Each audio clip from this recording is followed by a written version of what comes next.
오늘 우리에게 주신 하나님 말씀입니다. 신약성경 요한복음 9장 35절부터 41절까지의 말씀입니다.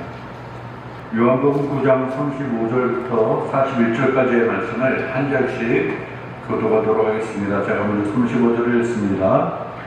예수께서 그들이 그 사람을 쫓아냈다 하는 말을 들으셨더니 그를 만나사 이르시되 내가 인자를 믿느냐?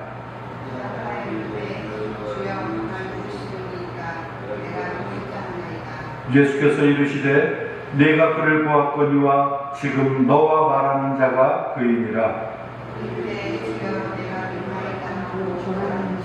예수께서 이르시되 내가 심판하러 이 세상에 왔으니 보지 못하는 자들은 보게 하고 보는 자들은 맹인이 되게 하려 함이라 하시니 바리새인 중에 예수와 함께 있던 자들이 이 말씀을 듣고 이르되 우리도 맹인인가. 41절 함께 예수께서 이르시되 너희가 맹인이 되었더라면 죄가 없으려니와 본다고 하니 너희 죄가 그대로 있느니라. 아멘. 한 번 더 기도하겠습니다. 하나님 은혜를 감사합니다. 우리에게 복된 날 거룩한 죄를 허락하심으로 하나님의 자녀된 특권을 입고 이렇게 복된 날 우리 하나님을 찾아뵈오며 하나님께 예배할 수 있도록 우리 모두에게 건강을 주시고 믿음을 주시며 환경을 허락해 주시니 감사를 드립니다.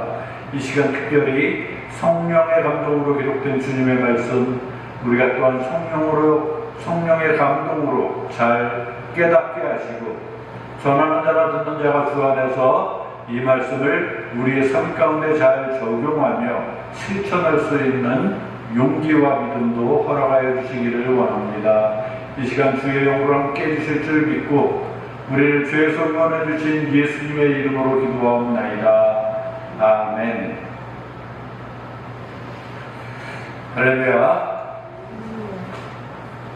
옆 사람과 한번 인사하겠습니다. 하나님은 당신을 사랑하십니다. 하나님은 우리 모두를 사랑하십니다. 예, 나도 당신을 사랑합니다. 예, 한 주간 동안 평안하셨습니까? 네. 예, 오늘 하나님 말씀 제목입니다. 오늘 본문 말씀 가운데 이미 여러분 보신 분들도 있지만 가장 중요한 것 내가 있는 자를 믿느냐 아니면 예수님께서 말씀하신 것입니다. 대상이 누구였냐면 소경이었습니다. 한번 따라하겠습니다. 내가 있는 자를 믿느냐?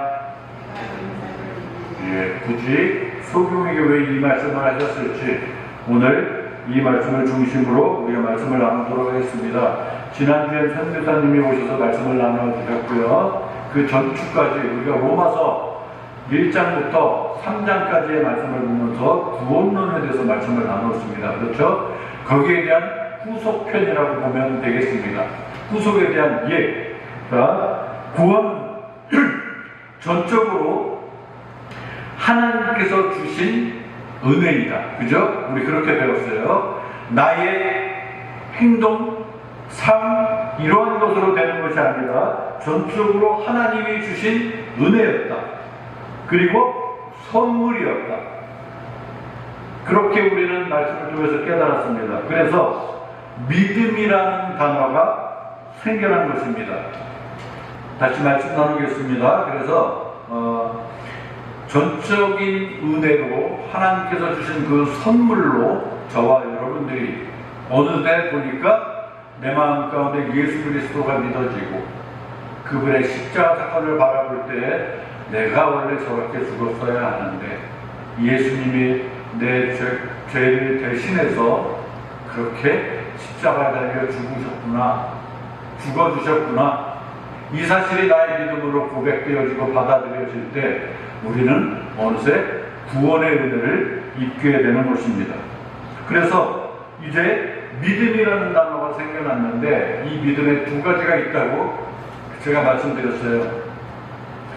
과거 이스라엘 백성들이 그 장대에 달린 그 뱀을 봤던 그 믿음으로 그들이 치유받고 살아났듯이 십자가에 달리신 예수 그리스도를 바라보며 내가 그렇게 죽었어야 하는데 라는 그 믿음, 나의 대신해서 죽어주신 예수 그리스도로 인해 나는 생명을 얻고 내가 구원받고 하나님 자녀가 되었다. 이 논리로 그 믿음을 가지고 있는 우리에게 또 다른 믿음이 우리를 기다리고 있어요. 뭡니까? 그 다음에 이제 믿는 자다운 삶을 사는 믿음 2라는 겁니다.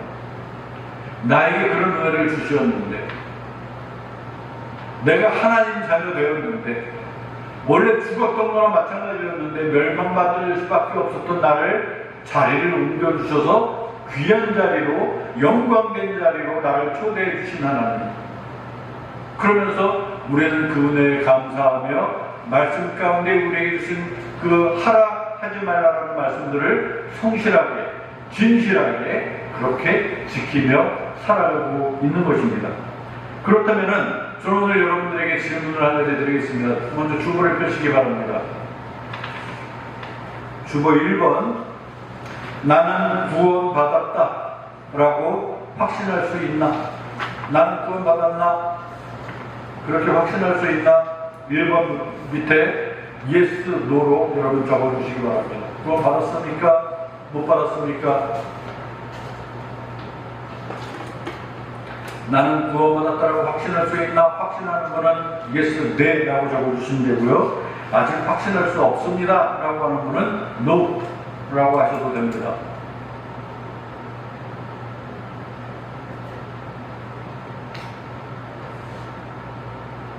혹시 여쭤보겠습니다. 노라고 적으신 분 솔직히 계십니까? 솔직히 손 들어주십시오.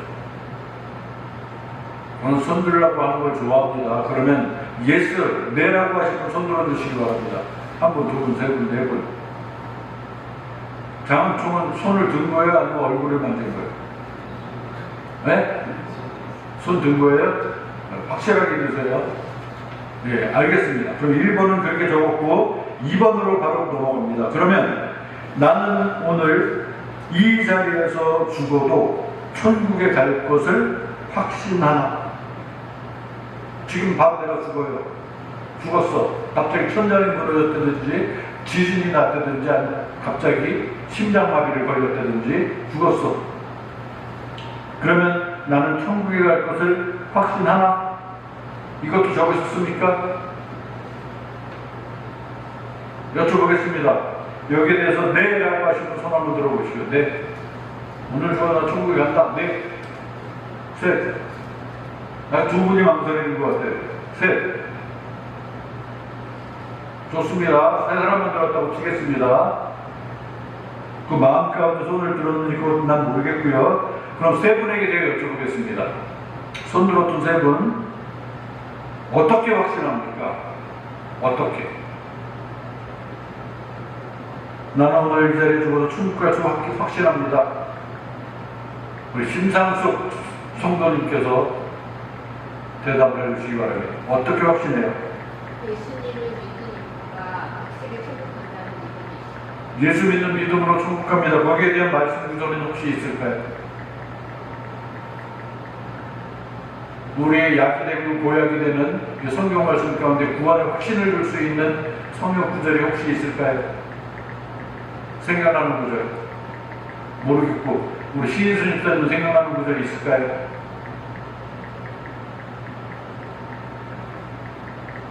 내가 이 말씀 때문에 구원받았다는 확신을 합니다.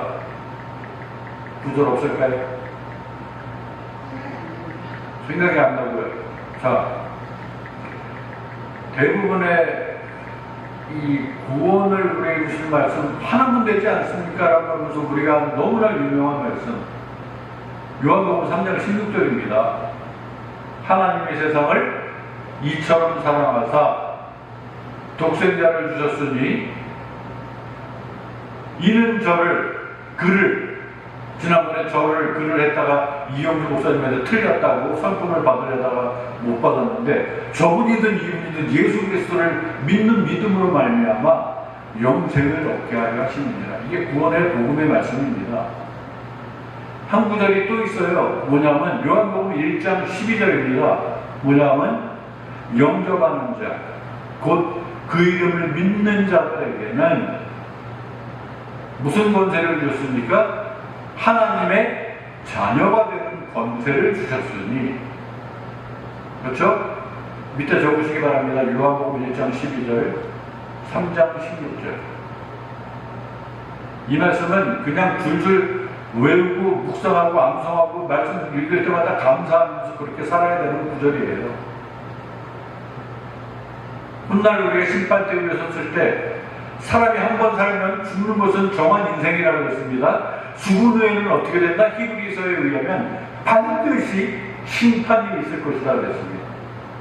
저나 여러분이나 누구나 그 심판대 앞에 일단 서야 돼요. 그때 물어보십니다. 넌 누구냐? 나는 너를 알지 못하는데 너 누구니? 그럴 때 우리 할 말이 뭐냐면 이 구절이 되는 겁니다. 하나님 왜 그러십니까? 나 살아생전에 영접하는 자 예수 그리스도를 믿는 자에게 하나님 자녀가 되는 권세를 주셨다고 하셨는데 내가 그분을 믿잖아요. 근데 저를 모른다고 하시면 어떡하십니까? 그러면 하나님 그러실 것 같아요. 내가 한번 테스트 해봤어. 그러실 것 같아요. 하나님이 우리를 사랑하셔서 독생자 예수 그리스도를 이 땅에 보내주셨잖아요. 이는 그분을 믿는 자마다 멸망치 않고 죽지 않고 영생을 얻게 하시라고 하나님이 그 십자가 사건 보내주신 거잖아요. 그렇게 이야기할 수 있는 거거든요. 그렇게 하시겠습니까? 그때 하실 말씀 생각 안 나면 이 구절이라도 하시려고 열심히 암송하시길 바랍니다.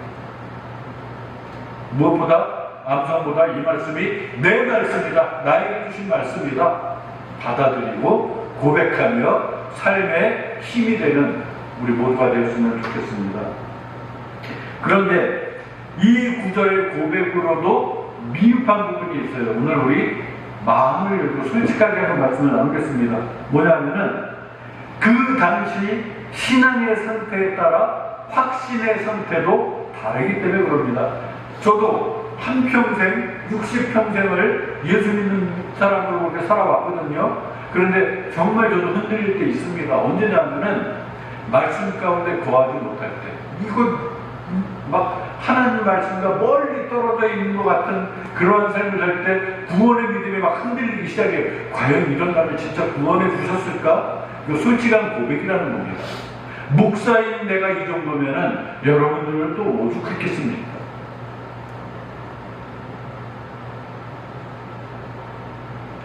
그런데 다시 한번 내가 여러분들에게 희망의 말씀을 한 번 더 나누겠습니다. 이러한 것들은, 지금 제가 말씀드린 이러한 부분들은 절대 구원의 조건이 되지 않는다라는 겁니다. 내가 예수를 믿는 자로서 적어도 그분 예수님을 닮는 삶을 살아야 하지 않겠나? 우리 모두가 그런 생각 갖고 있잖아요. 그렇게 본다면은 우리 중에 그 누구도 만족할 만한 구원의 확인을 할 수 없게 됩니다. 내 안에 있는 영적인 상태와 조건들을 볼 때에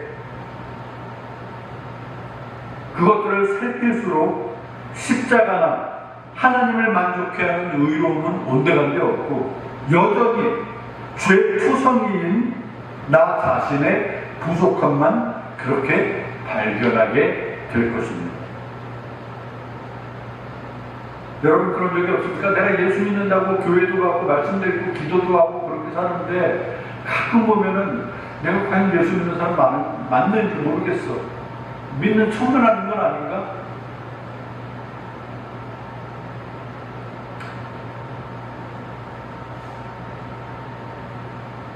여기에 대한 답을 얻기 위해서 요한복음 9장 말씀을 저는 오늘 여러분들에게 적용을 시켜보려고 합니다.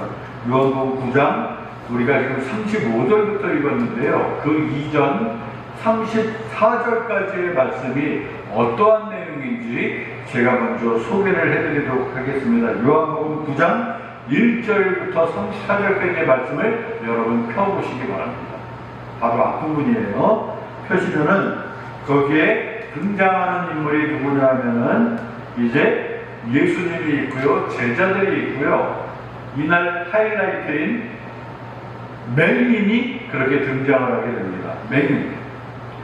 자, 1절부터 12절까지 보면은 맹인이 보였어요. 자, 맹인 뭡니까? 맹인, 눈이 안 보이는 사람이에요. 눈이 안 보이는 사람. 제자들이 예수님에게 질문해요. 예수님, 저 사람 맹인 보이잖아요. 저 사람 맨날 저기에 있는 맹인, 눈이 안 보이는 사람인데요. 저 사람은 도대체 누구 죄 때문에 저렇게 맹인이 된 거예요? 라고 예수님께 제자들이 질문을 합니다. 이 당시에 삶의 환경이 그랬습니다. 적어도 하나님 백성들 사이에서는 죄값으로 병을 얻는다라고 그렇게 여겼어요. 사실 맞기도 합니다. 아담이 죄를 지은 그 이후로부터 우리는 죄값으로 죽기도 하고 아프기도 하고 괴로움을 당하는 거예요. 근데 좀 노골적으로 맹인이 된 사람, 또 대표적인 예가 뭐냐면 문둥병 걸린 사람, 나환자들. 그 사람들은 정말 벌을 받아서 그렇게 된 것이다 라고 여겼어요. 구약시대에 보면은 나병 환자들이 종종 등장하는데 그들이 벌써 하나님으로부터 내린 죄값으로 그렇게 된 것이라고 여기는 부분들이 여러 군데 나와요. 맹인을 보니까 일단 안 돼 보일 거 아닙니까? 저는 지금도 그렇게 생각해요. 우리나라에 여러 장애인들이 있잖아요. 그죠? 장애인들이 많습니다. 근데 장애인들 중에서도 제일 불쌍한 장애인은 누굴까? 꼽아보세요. 그러면 저는 맹인을 꼽을 것 같아요. 어디가 굴곡하든지 불편하든지 어디가 아프든지 이런 부분보다 제일 답답한 건 앞을 보지 못하는 그걸 것 같아요. 안 그럴까요? 여러분 어떤 장애가 제일 불쌍해 보입니까? 혹시 다른 장애, 불쌍해 보이는 장애가 있을까요? 물론 다 불쌍한 분들이지만, 자, 맹인이 된 이유가 누구의 죄 때문인가? 본인이 죄를 지어서 그럽니까? 아니면 저 맹인의 부모님이 죄를 지어서 유전적으로 그 죄값으로 맹인이 된 것입니까? 이렇게 제자들이 묻는 거예요. 그런데 예수님의 답을 뭐라고 하시냐면은 누구의 죄 때문에 저렇게 된 것이 아니다 라고 분명히 말씀하세요. 죄값은 아니에요. 그래서 어디가 아픈 게 그렇게 된 것은 아니고 그 대신 멋진 말씀을 하나 해주세요. 뭐냐면 그에게서, 맹인 그에게서 하나님의 일을 나타내고자 하심으로 날 때부터 소경이 되었다. 모든 것을 다 아시는 하나님께서 한 사람 한 사람을 때 그 사람의 인생을 꿰뚫어 보시는 예수님께서 말씀하시길 정확한 답을 주시는데 뭐냐면은 누구의 죄 때문에 맹인이 된 것이 아니라 그에게서, 저 사람에게서 하나님이 하시는 일을 나타내려고 하심으로 날 때부터 소경이 된 것이다. 여러분, 남자와 여자가 눈이 맞아서 서로 사랑하여서 결혼을 했어요. 그러고 아이를 낳았어요. 아이를 낳아보니까 너무너무 이뻐 이놈이. 처음에 몰랐어. 그런데 이제 옹알이를 하고 자꾸 이렇게 기어다니기도 시작하고 그럴 때마다 답답한 게 뭐냐면 얘가 막 벽에다 박치기도 하고 앞을 못 보는 것 같아. 아, 우리가 낳은 아이가 앞을 못 보는 아이였네. 여러분 그 심정 생각해 보셨습니까? 이 아이도 마음이 답답했겠지만 그 부모가 얼마나 속을 볶겠습니까? 우리가 낳은 자식이 앞을 못 본데. 아이도 아이지만 부모는 그 아이를 키우면서 한평생 내가 살아가면서 무슨 죄를 지은 게 있었나? 도대체 뭘 잘못한 거지? 이러한 죄책감으로, 아이에 대한 미안함으로 여러 가지 갈등과 슬픔 속에 고민하면서 그렇게 인생을 살았을 거예요. 그 아이 자신은 오죽했겠습니까? 자라면서 남들은 앞이 보이고 멀쩡해서 학교 가서 공부하고 서로 길도 잘 찾아다니면서 여행도 다니고 어떤 사람은 이쁜 사람이래, 어떤 사람은 잘생긴 사람이래. 뭐가 잘생기고 뭐가 이쁜 거지? 난 너무너무 답답해 죽겠어. 이러면서 살았을 거 아닙니까?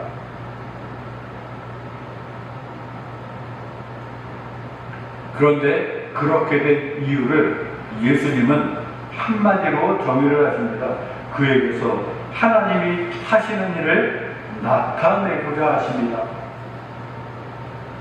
그리고 그 다음에 결정적인 사건이 일어납니다. 무슨 사건이 일어납니까? 그 밑에 보면 예수님이 이제 행동으로 옮기시는데 땅에다가 침을 뱉어서 그 진흙을 개어서 그것으로 그 소경의 눈에 발라주십니다. 그리고 저쪽 실로암 못에 가서 씻어라 라고 말씀하세요. 이에 그 소경이 가서 씻고 그 다음 어떻게 돼요? 따라합시다. 눈이 밝아져서 돌아옵니다. 다시 말씀드릴게요. 저에게서 하나님의 일을 하시고 하나님이 하시는 일을 나타내고자 저 사람은 날 때부터 소경이 되었다 하면서 땅에다 침을 뱉어서 진흙을 개었대요. 땅에다 침을 얼마나 많이 뱉었으면 그게 진흙이 될 정도인지 그건 여러분들의 상상해 보시기 바랍니다. 아니면 한 번 뱉었는데 그 침이 어떤 묘한 신비한 현상이 나면서 그것이 진흙이 됐는지 아니면 여러 번 막 뱉어야 진흙이 되는 게 우리 상식이거든요. 그죠? 그건 과정이고 그것으로 이제 소경의 눈에 발라주시고 그 다음에 실로암 못에 가서 씻어라. 오늘날 안경책 중에서 안경원 가운데 실로암 안경원 여러분 많이 보셨죠? 여기에서 비롯된 단어입니다. 자, 가서 씻고 눈이 밝아져서 온 소경. 이때 기분은 여러분 어떨까 한번 상상해 보셨습니까? 어땠을까요? 한평생 앞을 보지 못하던 이 소경이 예수님을 만나서 누군가 나에게 다가와서 막 뭘 을개는 소리가 들리더니 흙으로 내 눈에 발라주시더니 나에게 그 위험 있는 목소리로 실로암 못에 가서 씻고 와라. 아, 거기 옛날에 더듬고 갔던 그 연못 그렇게 생각했는데 가가지고 그 못에 가서 씻어요. 그런데 신기한 현상이 나타나는 겁니다. 여태까지 보지 못하던 세상이 환하게 밝아져서 보이기 시작하는 겁니다. 그때 그 기분 어땠을까요? 단 하루라도 보고 살았으면 했던 마음이 있었던 이 소경이 있었을 겁니다. 그런데 예수님을 만나자 이러한 기적이 나타난 거예요. 자, 여기까지의 말씀이 오늘 서두고요. 그 다음에 마을 사람들의 반응이 그 밑에 나타나는데 어떻게 나타나냐면 마을 사람들은 그 사람을 보더니 오! 저 사람 뭐지? 저 맨날 앞에 안 보이다라고 이리저리 막 지팡이 짚고 막 왔다 갔다 하면서 구걸하던 그 거지 소경 아니야? 그 사람 맞아요? 물어보고 맞아. 근데 어떻게 된 거예요? 저 앞이 보여요? 보여. 어떻게 하다 이렇게 보이게 됐어요? 내가 우연히 예수라는 분을 만났는데 그분이 나를 고쳐주셨어. 마을 사람들 가운데 그 유명하신 예수님이 이 마을에 오시더니 드디어 소경을 만나서 저 눈까지도 고쳐주셨구나. 이 소문이 여기 저기 막 나기 시작하는 겁니다. 그것이 12절까지의 말씀이고요. 그 다음 13절부터 우리가 읽은 본문 말씀 이전까지의 말씀은 이제 여기에 또 다른 위기가 닥치는 사건들이 있습니다. 뭐냐면은 우리가 그렇게 미워하고 싫어하는 바리새인들이 등장하게 됩니다. 바리새인들이 이게 무슨 소리야? 예수가 맹인을 고쳤다? 야, 너 믿어지냐? 바리새인들이 서로 그러면 글쎄 우리가 직접 봐야 되겠는데? 한번 그 사람을 한번 만나볼까? 근데 언제 고쳤대? 안식일 날 고쳤대. 여기서부터 시작되는 겁니다. 뭔가 건수를 잡고 싶어 했던 바리새인들이 자신을 미워할 것만 갖고 너무너무 불편했던 예수가 안식일 날에 하지 말아야 할 일을 했다 이거예요. 하필 안식일 개념도 여러분들에게 제가 말씀을 드렸어요. 안식일은 뭐합니까? 아무것도 하지 않습니다. 철저하게 안식일을 지켰던 이 당시 사람들은 노동을 절대 하지 않습니다. 특히 본인뿐만 아니라 자신이 부리던 종들도 쉬게 합니다. 그리고 누구에게 안수하거나 힘을 쓰는 그것도 노동으로 추구합니다. 오죽하면 주머니에 동전 들어있는 것도 노동이라고 생각해요. 뭐냐면 조금이라도 내 몸이 무거워질까봐. 그래서 주머니도 다 빌고 다니는 그런 정신으로 이들은 살았습니다. 그런데 안식일날 예수라는 사람이 맹인을 고쳤다? 막 침을 흙에 이겨가지고 눈에 발라주고 어떻게 그날 그런 일을 할 수가 있지? 이 건수 하나 잡혔고요. 이제 바리새인을 직접 데려와서 증명을 이제 그 증거를 한번 듣고 싶은 거예요. 죄인으로서 어떻게 이런 표적을 행할 수 있겠느냐. 이거 1번 예수님에 대한 그 건수 1번이고요. 그 다음 맹인이었던 자를 불러서 이제 질문을 합니다. 너 예수님이 누구라고 생각하느냐? 라고 질문을 해요. 그러자 맹인이, 이제 맹인이 아니잖아요. 눈을 떴어요. 뭐라고 대답을 하냐면 서슴없이 선지자입니다. 그분은. 그래요. 서슴없이. 그렇지 않고서야 나를 이렇게 고쳐주실 일이 없다는 거거든요. 그러자 이제 바리새인들이 맹인이었던 사실을 믿지 못하고 그 부모를 불러서 확인해요. 당신 아들 맞습니까? 맞아요. 근데 당신의 아들이 원래부터 소경이었습니까? 아니면 뭐 눈이 시력이 안 좋은 겁니까? 어떠한 겁니까? 그러자 그 부모는 뭐라고 답하냐면은 그 위험 있는 바리새인들이 그런 질문을 하자 내 아이가 장성했으니까 이제 이걸 나한테 물을 것이 아니라 직접 물어보세요 라고 해요. 왜 그런지 아십니까? 여기서 말을 잘못 가면은 이 당시 벌 중에서 최고의 벌이 뭐냐면 출교입니다. 출교. 회당에서 그냥 쫓겨나는 거예요. 회당 앞에 얼씬거리지 못하는 겁니다. 하나님 백성에서 그냥 제명시켜버리는 거예요. 그렇게 될 것이 두려워서 부모는 이렇게 그들이 원하는 대로 하지 못할 바에야 그 자리를 피하고 싶었을 것입니다. 그리고 이제 24절부터 34절까지의 말씀을 보면 이제 2차 신문이 있고 대답이 있어요. 다시 맹인을 부릅니다. 그래서 하나님께 영광을 돌리라. 우리는 그 사람이 널 고쳤다고 하는 그 예수라는 사람이 죄인인 줄 아노라 하면서 예수를 먼저 정죄합니다. 그런데 고침받은 이 맹인이 뭐라고 대답을 하느냐면 자세히 보십시오. 그분이 죄인인지 아닌지는 나는 모르겠지만 제가 분명히 답해 드릴게요. 내가 맹인으로 살아왔었는데 지금 보는 이것 하나만큼은 내가 깨닫고 있습니다. 무슨 말이냐면요, 예전에는 내가 아무것도 볼 수 없었는데 분명한 건 지금 내가 이렇게 볼 수 있다는 겁니다. 이렇게 답을 해요.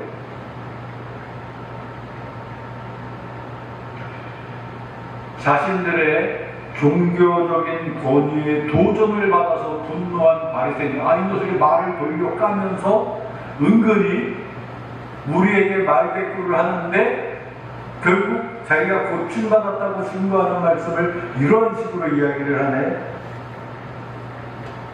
그러면서 뭐라고 표현하느냐면 네가 온전히 죄 가운데에서 나서 우리를 가르치냐? 건방진 놈.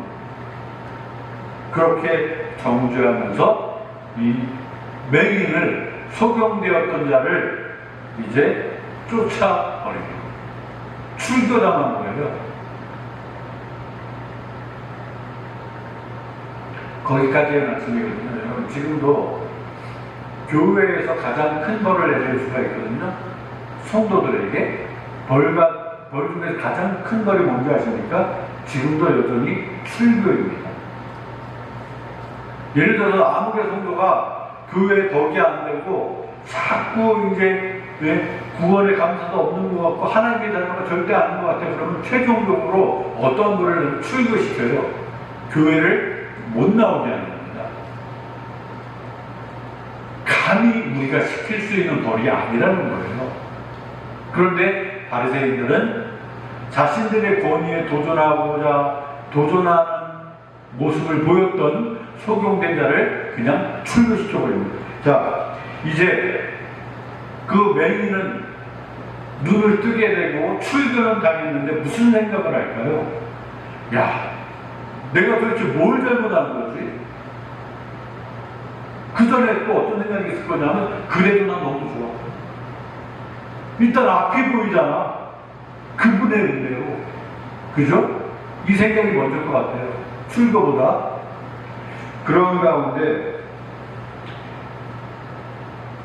날 때부터 맹인된 자를 고치셨던 예수님. 이제 오늘 우리의 복음 말씀으로 돌아오면요, 예수님께서 이제 그 출교당한 맹인을 불러 세웁니다. 35절을 다시 보겠습니다.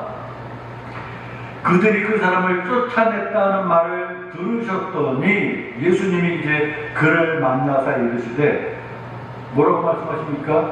네가 인자를 믿느냐? 인자는 다른 말로 하면 예수님 자신 그리스도를 표현하는 거예요. 그를 만나서 이르시되 네가 나를, 인자를 믿느냐?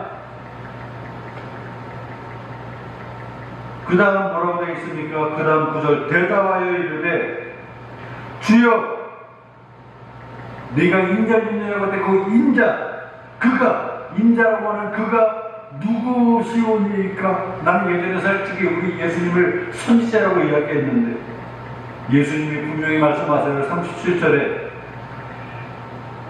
네가 그를 보았거니와 지금 너와 말하는 자 곧 내가 그이니라. 예수님이 자신을 그렇게 눈뜬 자에게 증거를 하세요. 자, 35절 이르되 소경이 뭐라고 합니까? 주여 내가 믿나이다. 주여 내가 믿나이다. 우리 구원은 로마서 1장부터 3장까지의 말씀의 그 과정을 분명히 보여주는 오늘 말씀 본문이었습니다. 분명한 건 구원의 확신, 우리 아까 말씀을 하다가 이 말씀으로 들어왔잖아요. 내가 구원받았어. 예전에는 나 원래 죄인이었거든요. 죽을 수밖에 없는 죄인이었거든요. 그런데 내가 예수님을 만나서 그 십자가 사건을 내가 받아들인 이후로 내가 이제 의인 되었어요. 이 원리라는 겁니다. 이 원리를 내 삶에 적용하면 나도 모르게 즐거운 거예요. 아, 나 구원받은 사람 맞구나. 예수를 만나서 이미 눈뜬 그 소경이 내가 잘해서 눈을 뜬 게 아니라 그냥 예수님 와서 한번 딱 만져주셨는데 내가 눈을 뜨게 된 거거든요. 그분이 누군가 봤더니 이미 나의 주님이셨던 거예요. 인자 그리스도, 나를 구원하신 분이셨던 거예요. 예수 그리스도가 믿어지는 내가 어느 날 봤더니 그 십자가 사건의 그분이 나를 구원해 주신 예수 그리스도셨다라는 겁니다.